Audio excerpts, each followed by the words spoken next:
In today's video, I'm going to teach you how to sign in to your Microsoft 365 Outlook account in Chrome and publish your calendar with shared access. To get started, open the Chrome browser on your computer and go to the Microsoft 365 Outlook sign in page.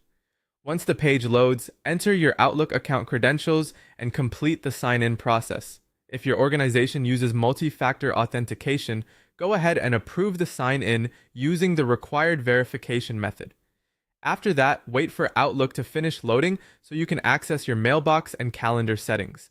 Once you're inside Outlook, look toward the upper right area of the screen for the settings icon, which usually appears as a small gear symbol. Click that gear icon to open the settings panel.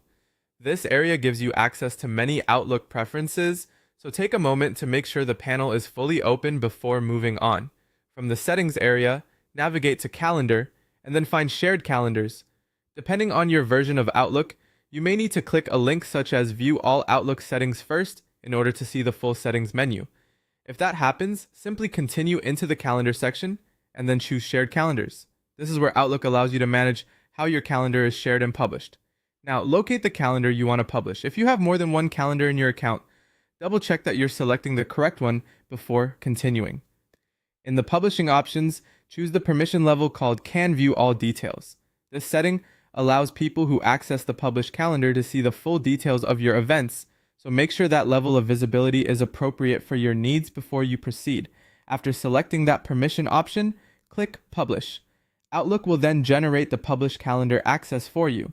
Depending on your setup, you may see links created for HTML or ICS access after publishing. At this point, the calendar has been published successfully with the level of detail you selected. As a helpful reminder, always review the calendar you are publishing before sharing access with others, especially when using a setting that reveals full event details. That extra check can help you avoid exposing information you would rather keep private. And that's it. You've now signed into Microsoft 365 Outlook through Chrome. Open the shared calendar settings, selected your calendar, set it to Can View All Details, and published it.